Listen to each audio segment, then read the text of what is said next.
আসসালামু আলাইকুম। বরবাদের ঝড়ে নাকি দাগি উড়ে যাবে। আফরান নিশো নাকি শাকিব খানকে কপি করছে। শাকিব খান নাকি রণবীর কাপুরকে কপি করছে। চলেন আজকে এই ৩ টি বিষয় নিয়ে আপনাদের সঙ্গে আলাপ করব। আশা করি কনটেন্টের শেষ পর্যন্ত থাকবেন। সোশ্যাল মিডিয়ায় একটা রিউমার উঠেছে যে বরবাদের ঝড়ে দাগি টিকতে পারবে না। কেন এই কথাটা উঠছে? এই কথাটা উঠার একটা যুক্তি আছে। যুক্তিটা হলো শাকিব খানের কোনো সিনেমা এই মুহূর্তে এখন বর্তমানে যে সিচুয়েশনটা চলছে, এই মুহূর্তে শাকিব খানের কোনো সিনেমা মার্কেটে আসলে সর্বোচ্চ সংখ্যক হল শাকিব খানের সিনেমাটা নেয়। অর্থাৎ প্রত্যেকটা হলের টার্গেট থাকে আগে শাকিব খানের সিনেমাটা নেয়ার। যখন শাকিব খানের সিনেমাটা পায় না, তখন অন্য সিনেমার কথা প্ল্যান করে। অথবা তার যদি আর্থিক কোনো সমস্যা থাকে, যে দেখা গেছে টেবিল মানি ৳৫,০০,০০০ দিতে হবে, অন্য কোনো সিনেমা নেওয়ার জন্য টেবিল মানি ৳১,০০,০০০ দিতে হবে। তার ৳৫,০০,০০০ এই মুহূর্তে জোগাড় করা পসিবল না। তখন সে ৳১,০০,০০০ দিয়ে অন্য কোনো সিনেমা নিল।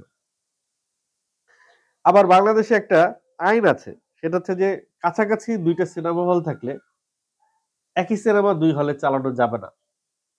এরকম একটা আইনও আছে।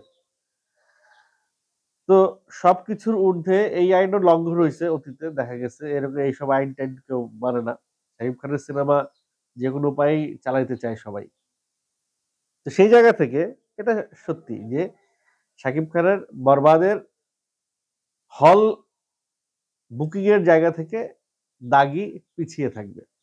এখন এটা তো শুধুমাত্র সিঙ্গেল স্ক্রিনে। কিন্তু বাংলাদেশের সিঙ্গেল স্ক্রিনের কথা আপনারা সবাই জানেন। কতজন মানুষ সিঙ্গেল স্ক্রিনে সিনেমা দেখে। সাধারণ দিনে সিঙ্গেল স্ক্রিনে মানুষজন না গেলেও ঈদের দিন কিন্তু ঈদের ছুটিতে কিন্তু সিঙ্গেল স্ক্রিনে মানুষ সিনেমা হলে যায়। তার প্রমাণ আমি নিজেই। আমি বিগত কয়েক বছর যাবৎ ঈদের সময় সিঙ্গেল স্ক্রিনে গিয়ে সিনেমা দেখার প্র্যাকটিস করছি।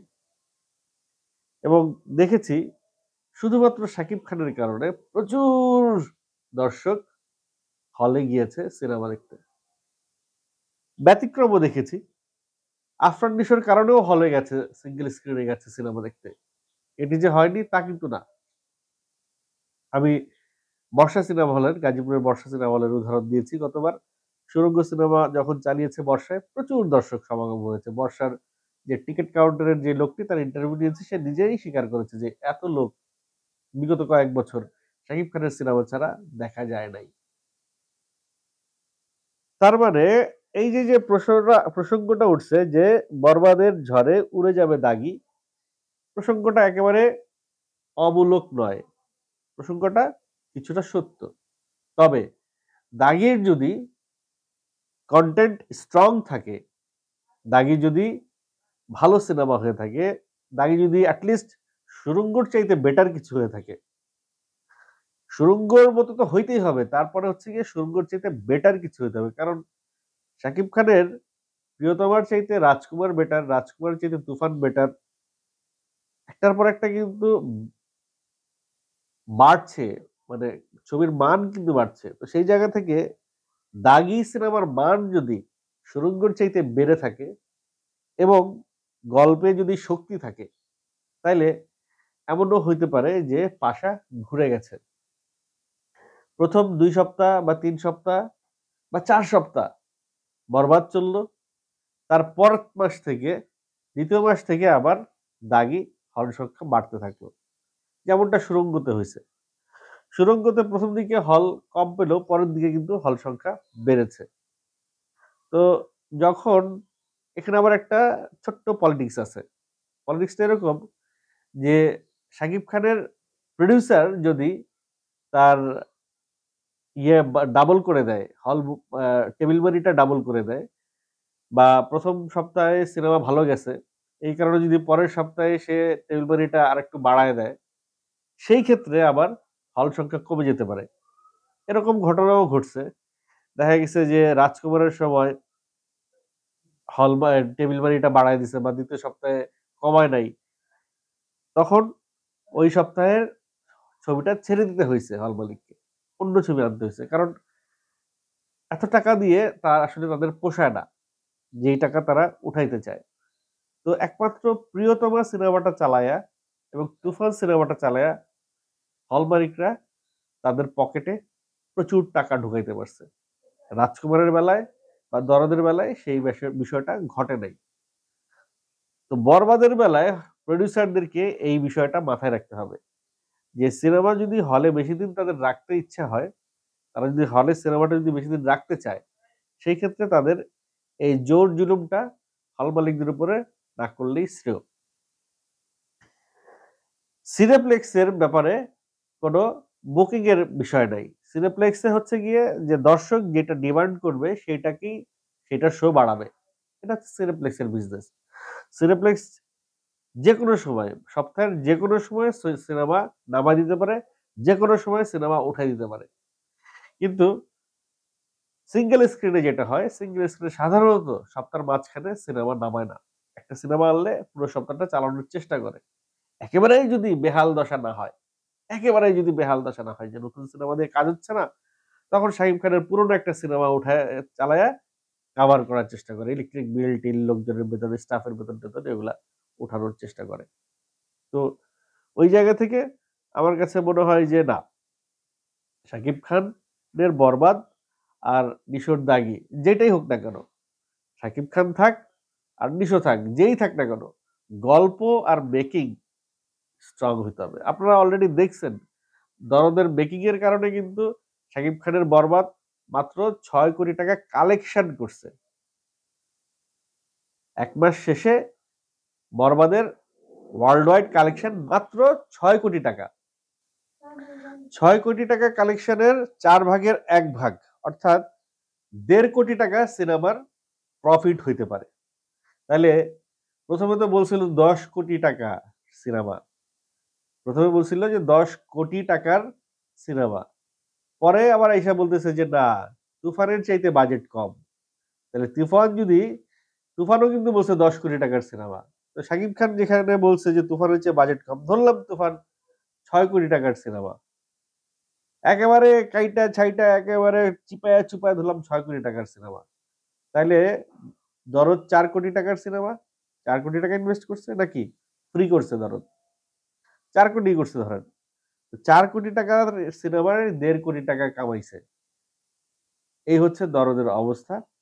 যাই হোক, তো গল্প যদি স্ট্রং না হয়, মেকিং যদি দুর্বল হয়, শাকিব খান হোক আর আফরান নিশো হোক আর রণবীর কাপুর হোক, সিনেমা ফ্লপ হবে। সিনেমা কিন্তু আয় করতে পারবে না। দর্শক যেই সিনেমার গল্প স্ট্রং, যেই সিনেমার মেকিং ভালো, যেই সিনেমা ওয়ার্ড অফ মাউথে এগিয়ে থাকবে, সেই সিনেমার দিকেই আগাবে। দর্শক কিন্তু ভাই একেবারে কি বলে এটারে, বন্ধু বেঈমান। দর্শক কিন্তু কোনো কারো ধারে না, কারো স্বজনপ্রীতি করে না কোথাও। দর্শক টাকা দিয়ে সিনেমা দেখে। অতএব দর্শক ওই সিনেমাটাই দেখতে যাবে যেটা দেখে তার টাকা উসুল হবে।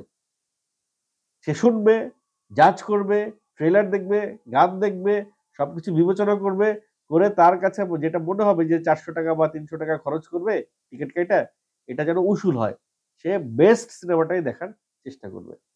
তো সেই জায়গা থেকে যার সিনেমাটা দিন শেষে, যার গল্প ভালো হবে, যার মেকিং ভালো হবে, সেই কিন্তু এগিয়ে থাকবে। তারপরেও সবকিছুর পরেও শাকিব খান একটা ফ্যাক্ট, শাকিব খান একটা ব্র্যান্ড, শাকিব খান একটা ব্যাটার। শাকিব খান বরাবর মানে সবকিছু থেকে মানে হয় না যে রেস স্টার্ট করছে, তো রেস স্টার্ট করলে ধরেন শাকিব খান আগায় আছে অলরেডি ১০০ মিটার, ১০০ মিটার সে আগায় আছে বরবাদ। সেই বরবাদের ১০০ মিটারকে ধইরা তারপরে আগে যাইতে হবে দাগিকে, যদি দাগিকে ওভারটেক করতে হয়, বরবাদকে যদি ওভারটেক করতে হয়। আর একটা বিষয় হচ্ছে গিয়ে যে অনেকেই বলছেন আফরান নিশো যে পনিটেলটা করছে, শাকিব খান প্রিয়তমাও পনিটেলটা করছে। এখন এই পনিটেলটা শাকিব খান আর আফরান নিশোই কি পৃথিবীতে প্রথম করছে? আর কেউ কি করে নাই? যুগ যুগান্তর ধরে অনেক হিরো আমাদের সালমান শাহও করছে পনিটেল। তাহলে কি আমরা বলবো সালমান শাহরে শাকিব খান কপি করছে, শাকিব খান রে আফরান নিশো কপি করছে এভাবে বলবো? না, বিষয়টা এটা না। বিষয়টা হচ্ছে চরিত্রের প্রয়োজনে তাকে পরিটেল করতে হবে নাকি জিরো টেল করতে হবে, সেটা চরিত্র বলবে, ক্যারেক্টার বলবে। ক্যারেক্টার যদি ওইরকম একটা লুক নিয়ে আসে এবং সেই লুকটা যদি অন্য কোনো সিনেমার ক্যারেক্টারের সঙ্গে মিলে যায়, সেটা কাকতালীয়। গল্পের প্রয়োজনে আফরান নিশোকে এই লুকটা, এই বেশটা, এই পনিটেলটা ধারণ করতে হয়েছে। ইটস নট দ্যাট যে আফরান নিশো শাকিব খানকে কপি করছে। আবার শাকিব খান বরবাদে যে লুকটা নিয়ে আসছে, এই লুকটা অনেকেই বলছে যে রণবীর কাপুরকে কপি করছে এনিম্যাল। এটাও কিন্তু সঠিক নয়। গল্পে শাকিব খানকে এরকম একটা ক্যারেক্টারে তাকে চাইছে, এরকম লুক তার দরকার। তারা গবেষণা করছে ক্যারেক্টার নিয়ে, গবেষণা করে একটা লুক সেট করছে, লুক সেট করে তারপরে তারা একটা জায়গায় উপনীত হয়েছে যে ঠিক আছে, এইরকম এরকম ক্যারেক্টারটা হইলে এই গল্পের সঙ্গে এটা যায়। দেন শাকিব খানের এই লুকটা আসছে। এখন এই লুকটা যদি অন্য কোনো সিনেমার হিরোর সঙ্গে কাকতালীয় ভাবে মিলে যায়, তার মানে এই না যে সে ওই সিনেমাকে কপি করছে। বিষয়টা এরকম না। এই ধরনের কথাবার্তা আসলে অবান্তর যে ওর লুক কপি করছে, ও লুক কপি করছে।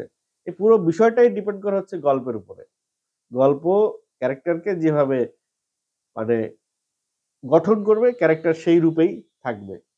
এই যে রিসেন্টলি পুষ্পা অলরেডি 6 দিনে নাকি 1000 কোটি টাকা কালেকশন করে ফেলছে। যাই হোক, পুষ্পার আল্লু অর্জুন সবসময় যে কাঁধটা এরকম করে রাখে বাম কাঁধটারে, এটা হচ্ছে ওর ক্যারেক্টার পোর্ট্রেট কোড, ক্যারেক্টারটারে একটা জায়গায় ওকে নিছে। ক্যারেক্টারটা যেন একটা ইউনিক জায়গায় থাকে, ক্যারেক্টারটা যেন মানুষের মস্তিষ্কে গেঁথে যায়। সেই জন্য, এবং এই ক্যারেক্টারটা যেন সবকিছু থেকে, ওই সিনেমার প্রত্যেকটা ক্যারেক্টার থেকে যেন এই ক্যারেক্টারটা আলাদা একটা রূপ দেয়, সেই জায়গা থেকে একটা বিশেষণ দেওয়া হয়েছে এই ক্যারেক্টারকে। তাহলে চিন্তা করেন, এই যুগে একটা হিরোর কাঁধ এরকম থাকবে আর সে তাকে সবাই হিরো মনে করবে, এটা কি পসিবল? এটাও এই যুগে পসিবল হচ্ছে যে একটা হিরো অস্বাভাবিক ভাবে চলাফেরা করবে, তার কাঁধ এরকম থাকবে, এক কাঁধ, কিন্তু তারা তো প্রতিবন্ধী বলবে সবাই, যে কাঁধ এরকম নিয়ে চলে এরা তো প্রতিবন্ধী বলবে, এরা কেমনে হিরো বলে। তো সে কাঁধ এভাবে নিয়েই সে পুরো সিনেমা পার করে ফেলছে, পুরো সিনেমার সমস্ত ভিলেনরা ম্যারেটারে উড়ে ফেলছে, পুরো বিশ্বকে জয় করে ফেলছে সে। তার এই বিষয়টা মানুষ উপেক্ষা করে ফেলছে যে এটা কোনো বিষয়ই না, এটা মানুষের মধ্যে থাকতে পারে, সে এই বিষয়টাকে ক্যারি করতে পারছে। এখন বিষয় হচ্ছে এইটা যে আফরান নিশো কে যেই ক্যারেক্টারে নেওয়া হলো পরিটেল দিয়ে, সে ওইটাকে ক্যারি করতে পারছে কিনা সিনেমাতে, নাকি তার উপরে চাপাই দেওয়া হয়েছে আর সে এটা নিয়ে একটা অস্বস্তি ফিল করছে, অ্যাক্টিংটা ঠিক মতো করতে পারছে না, এত বড় চুল কখনো সিনেমায় রাখে নাই, রাখতেছে। মানে একটা হিরোর আগের দিনে ছিল হিরোদের মানে হিরোদের চুল নায়িকাদের চেয়ে বড় থাকতো, এরকম একটা সময় ছিল। সেই সময় আবার ফেরত আসছে কিনা আল্লাহ জানে। যাই হোক, পনিটেল করছে আফরান নিশো, সেটা তার ক্যারেক্টারের জন্য ডিমান্ড করতেছে। আর ওদিকে বরবাদে শাকিব খান যে লুকটা নিছে চুলের, এটা বরবাদের জন্য তাকে ডিমান্ড করতেছে। তো দ্যাটস ওয়াই শাকিব খান সেই লুকটা ক্যারি করবে সিনেমায়, আর আফরান নিশো তার ওই লুকটা ক্যারি করবে সিনেমায়, যেমনটা পুষ্পা তার লুকটা ক্যারি করছে পুষ্পায়। যদি আফরান নিশো তার এই লুকটা সে সিগনিফিকেন্ট ভাবে ক্যারি করতে পারে, তাইলেই সিনেমার সার্থকতা, তার এই লুকটার সার্থকতা। আর যদি বরবাদে শাকিব খান এই লুকটা সিগনিফিকেন্ট ভাবে ক্যারি করতে পারে, তাহলে এটা শাকিব খানের সার্থকতা বরবাদে। যেমনটা প্রিয়তমায় শাকিব খান তার বৃদ্ধ লুক এবং পনিটেল দুটাই সে সাকসেসফুলি ক্যারি করতে পারছে। তো হোপফুলি আমি যেটা বলতে চাইছি আপনারা বুঝতে পারছেন, আর আপনারা যেটা বুঝতে পারছেন সেটা যে আমি বুঝতে পারছি, ওটা যে আপনারা বুঝতে পারছেন সেটা আমি বুঝতে পারছি। Thank you.